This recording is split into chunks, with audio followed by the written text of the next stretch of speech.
Guys,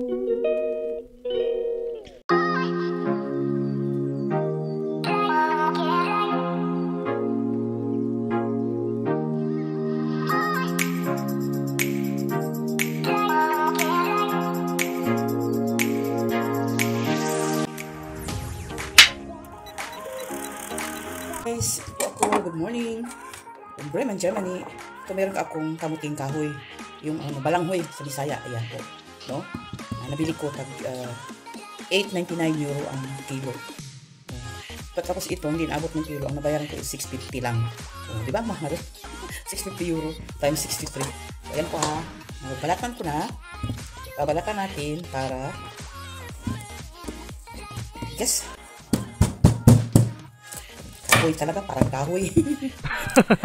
Ayan. So, hiwain ko lang dito sa gitna para madali kong mabalatan. Ayan po. Ganito kasi ano dito. Ganito ang pagbalat niyan, guys.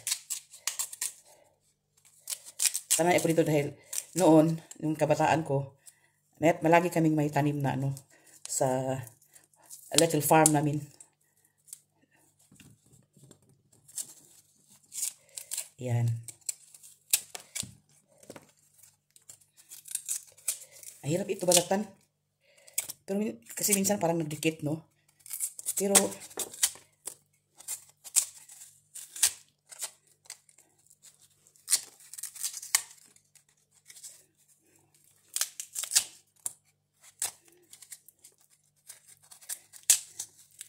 ano ko lang ito, lutuin ko lang na parang nilaga lang. At saka ang sarap na. Isaw-saw ko sa sa sugar na brown. Meron kasi akong brown sugar, no. Pwede rin ito gawing parang niluyang. Kaya lang, wala akong bayo. Wala ako'y lusong. At saka kunti lang naman. Kaya, sa bunga ko na lang iba yung, yan, malapit na matapos, no. Ang hirap niya balatan kasi dikit na dikit yung niya. Yung okay na, malinis na, okay na ito. Wala nang balat. Alright. Wow! So, ayan. Tcharan! Tapos dito naman isa.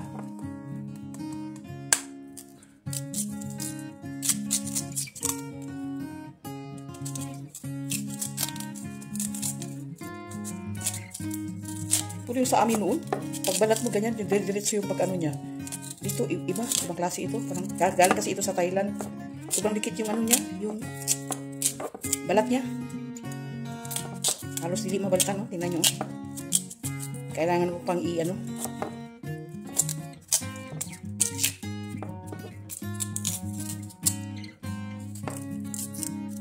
Mas gusto ko ito kaysa kamuti. Meron akong kamuti din dyan, kaya lang. Kahapon, nagluto ako ng kamuti. Nag-fried kamuti ako. Tapos ngayon, hindi ako kasi magkaon ng rice. Ito lang ang bali rice ko.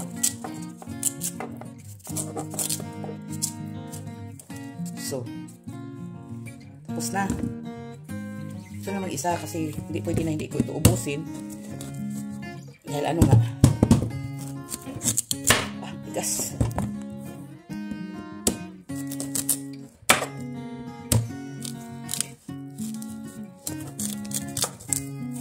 Yan. So,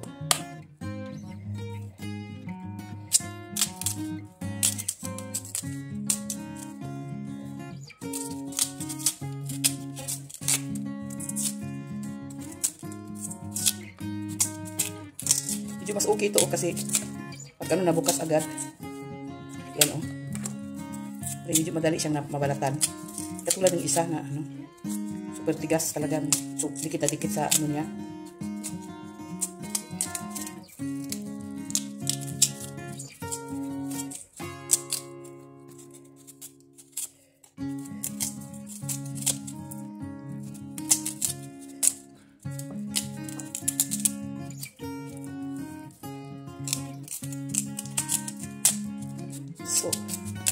So kasi guys, dali siya natapos. So, ito naman isa.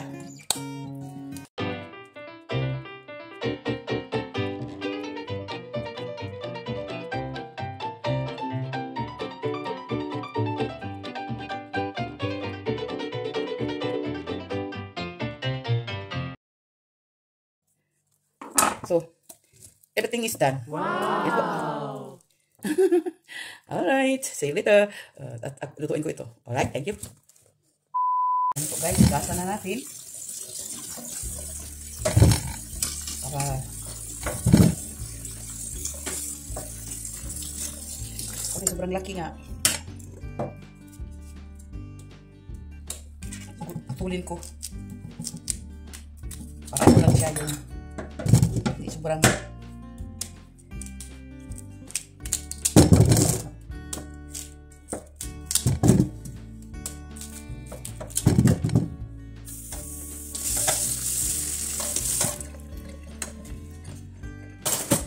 wait a minute. So dito natin ilagay guys sa kaldero na ano. Ganyan lang po.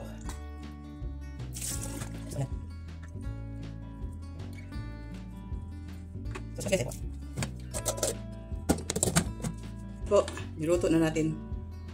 Alright.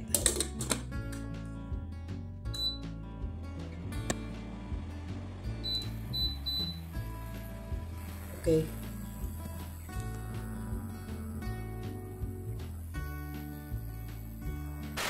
Guys, yan, niluto ko na yung kamuting balanghoy, no? So, kasi yan ang ano ko. Ano na kasi ngayon dito, alas 10 na ng, ano, ng umaga, no? Saka hindi pa ako nag-ano, kasi kagigising ko lang din, no? Tapos ngayon, binalatan ko nga yung ano, kamuting balanghoy o kaya balanghoy, no? Tapos nilaga ko. Tapos pagluto niyan, siyempre, kakain ako pang, ano, pang breakfast at saka, ano ko, lunch. Yeah, brunch na yan. Alright? Saka, so yummy. Sarap niyan. Ayun guys. Thank you for watching my vlog. Sana panoorin yung mga next vlog ko, no, guys. Saka yung hindi pa nakapag-subscribe sa YouTube channel ko, paki-subscribe lang. Paki-click the button for notification para next time alam niyo kung may mga bagong video na i-upload ko. Saka guys, thanks again for watching my simpleng vlog lang, no. Maganda sana sa labas may mga kausap ko na mga German, kaya lang bawal dito. Bawal yung vlog sa labas, hindi pwede. Magalit yung mga tao, parang pwede kang kasuhan, kaya mahirap dito mag-vlog. Kaya nga minsan pag nag-vlog ako lang, wala akong iwang kausap, wala. Parang yung iba dumadaan lang. Pag dumaan nga sila, pag parang nila, nasagip nila yung camera, gaganon sila. Kasi ibig sabihin yan, ayaw nila na makita sa video, no? Kasi alam nila na ano yan, nag-vlog. Kaya respeto rin natin ang yung ano nila dito, yung mga kagustuhan dito sa Germany. Kaya maganda sa Pilipinas kasi kahit saan pwede ka mag-vlog. Tsaka yung mga tao, welcome ka, nagaganyan pa, hi, hello, hi guys, ganyan pa dito.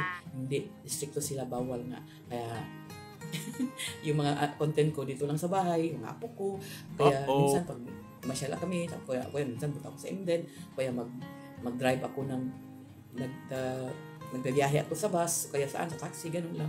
Pero hindi ako nag-ano ng tao na nakaharap sila. Yung ano lang, yung parang hindi sila nakatingin, ganun. Kasi bawal nga dito. Stricto sila, no, guys, kaya wala akong magawa. Pero continuous pa rin yung vlog ko kahit na sa loob lang ng bahay o kaya dito sa garden ko, ganun lang, sa harap ng bahay o kaya sa likod, no, o kaya mga pamilya ko lang kasama ko. Kasi mahirap nga dito, hindi ka pwede mag-vlog na ganun lang. Bawal. Alright guys, antayin natin yung pagkaluto ng balanghoy ko, kamuting balanghoy, at sabayan nyo akong kakain ng balanghoy. Isaw-saw ko sa brown sugar kasi may nabili akong brown sugar sa Asia store last other day, no. 1/4, ang 1/4 niya is 3.30 €3.30. So imagine that, ilan ang 1/4 lang na brown sugar, samantalang sa atin yung pag-alis ko lang yung 1/4 7 pesos, no. Ngayon ewan ko magkano lang sugar dyan, no?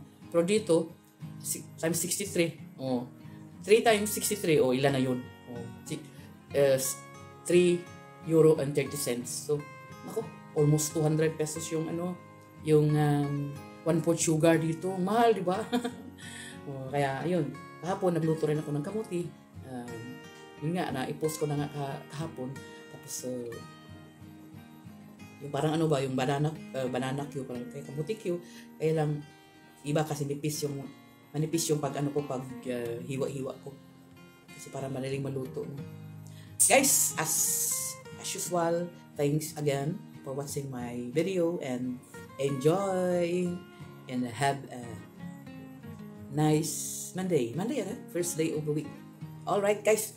2,000 years later. Kumukulo-kulo na ang kasaba or kamuting balanghoy o balanghoy. Ayan. Sarap ng pagkukulo-kulo nyo. So, kailangan maluto siya ng 20 minutes. Alright?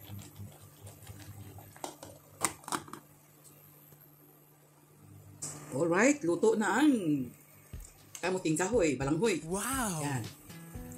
Pwede ko itapon yung tubig para dyan lang muna yung mga luto. No? Para hindi ko na siya pwedeng hindi ko na siya aunin sa sa kaldero. Dyan lang. Ano ko lang yung tubig niya.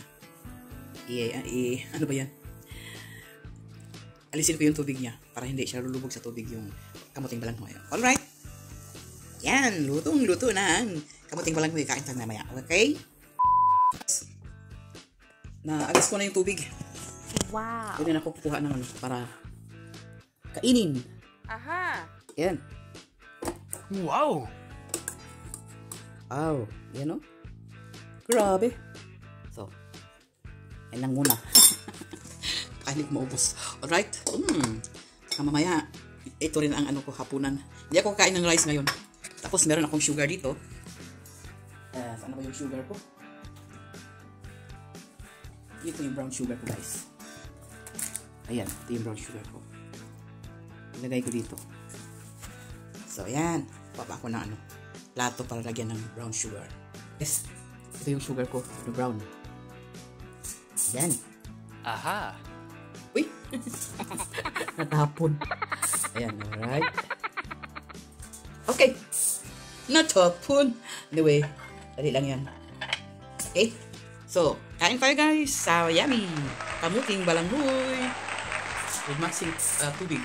Ayan po. Alright? Ayan guys. Alina, sabayan niyo akong kumain. Ayun, sarap. Uh-oh. Tapos ididil ko sa brown sugar. Yung brown sugar niya parang kinugay. What's this? Parang kinugay nga. Hindi siya talaga yung brown sugar na katulad sa atin. Parang kinugay ba? Alam niyo ba yung kinugay? Ano yung sa Tagalog? Pero masarap. Kinugay talaga. Hindi siya yung sugar na brown. Kinugay.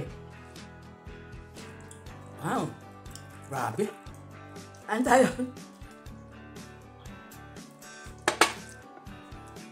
Ito yung ko, breakfast at saka lunch. No? So, 11:30 na guys. Ang tanghali. Hamang tama.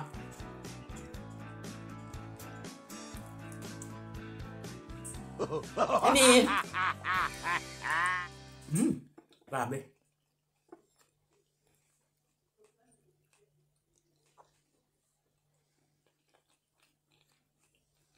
Alam niyo nung araw, minsan pag mahina yung kita ng dress shop ng mama ko, saka nakasabay din na walang bahay na pinapanday yung papa ko. Kaya inayos, ganun. Wala siyang trabaho. Kaya, buti nga lang meron kaming kunting lupain, no? Sa Panabo City. Ngayon, yung papa ko kasi, masipag. Lagi nagtatanim. Saka dinadala niya kami doon sa aming parang bukirin, no? Tapos may mga niyog doon. Tapos magtanim kami, sama-sama kami magkapatid. Magtanim kami. Ang tandaan ko, sama ko noon si Bibing.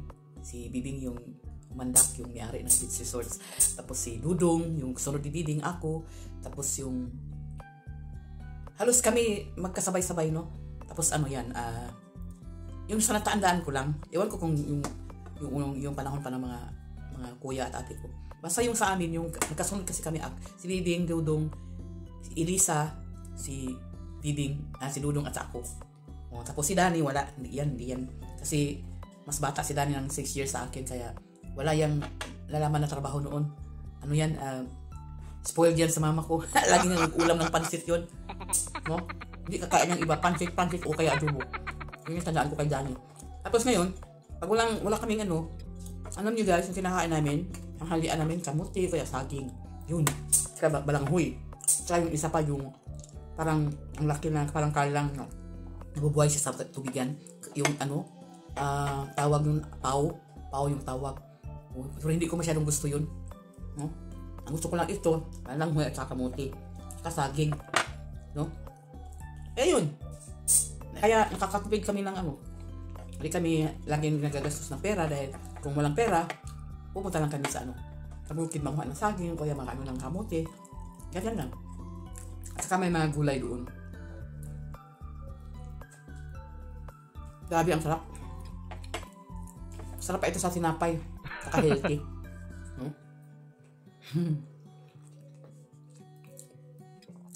Hanggang high school ako na ano ko talaga na pupunta kami sa bukid halimbawa magkupra, mag-harvest ng mga nyog. Lagi akong kasama. So, si Dudong hihila sa karabaw. Tapos may parang karito na sa karabaw. Buffalo. Tapos yun, doon namin ilalagay. Ihagis namin doon sa loob ng kariton yung mga nyog. No? Tapos dalhin ibiyahe doon papunta sa bahay namin. Kasi doon, sisibakin doon. Tapos ang pagtibak niyan si Dudong. Sabi naman ng mga babae, ilagay niya namin ang nyog para mabilad sa araw. Kasi malayo kasi yung lupa namin, saka walang tao doon. Baka hindi namin mabantayan ba na mag-ulan, ang layo. Kaya dinadala namin doon kung saan kami nakatira sa bahay, no. Yung namin, yung harvest na. Tapos doon na siya binibilad. Ayun. Tapos sa didid ng daan. Saya nga, maalala ko yung mga panahon noon namin na. Tapos paggabi, ang saya-saya, may mga nagigitara sa labas, yung mga kapitbahay namin, gitara sila. Wala pa kasing noon cellphone. Mas maganda yung panahon noon kasi yung mga tao nagkakasundo na hindi katulad ngayon na nasa bahay na lagi ng cellphone, ganyan. At yung bata ay naka-cellphone na. At kung ako papiliin, gusto kong ibalik yung noong araw. Wow. Grabe guys. Pinto lang ko pero isa na lang ang iwan. Anyway, ay ibig sabihin yan, ito, dance. At saka ito yung pang breakfast.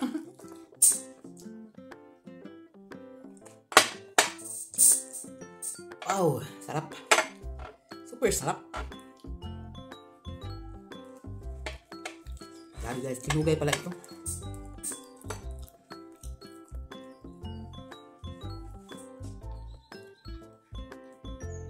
Ano nga pala guys, kasi yung ngipin ko, ayan, ito yung pustiso sa babaw. Palitan yan, may nakaano na ako. Siguro after 2 months.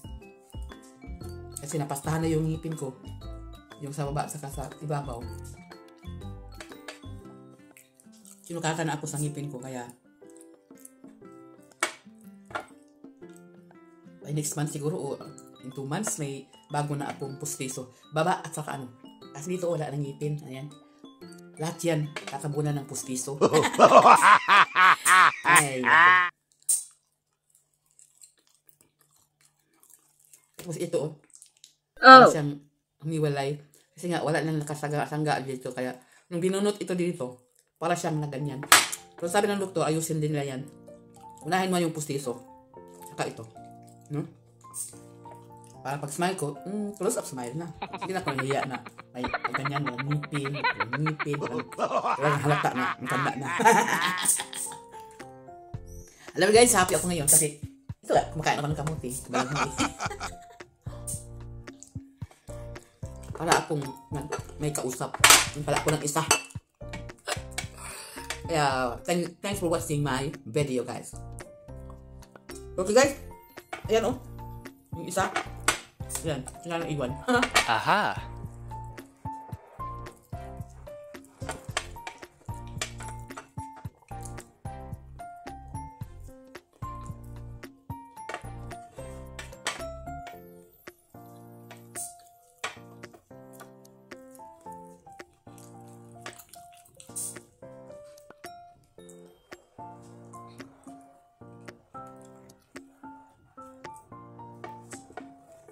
Parang hindi ko na kaya pero kakayanin ko. Yan. Ito na lang. Pag-ulit.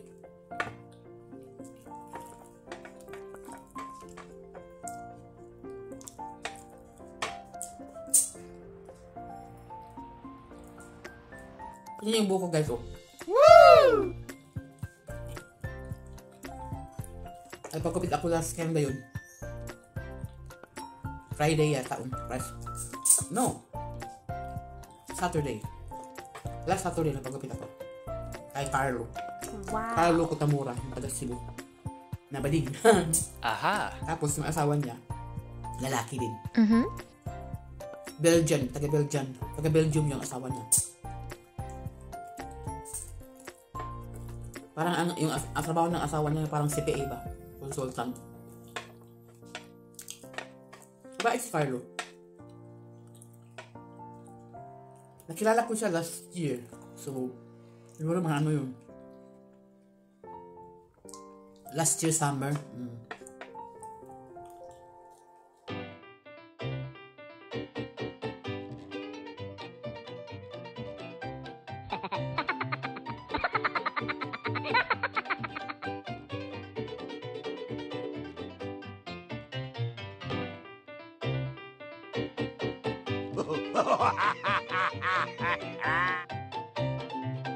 Yung hindi isa yung brown sugar, kinugay. Kinugay yung parang ano ba, yung ipatong sa biko. Yung may minsan iba magbibiko tapos ipatong na yung kinugay. Kuya doon sa puto na ano, kasaba na puto. Yan, ganyan yung ano. Kinain ko na lang kasi kunti na lang eh. Hindi ko kasi ito pwedeng ibalik sa pinaglagyan.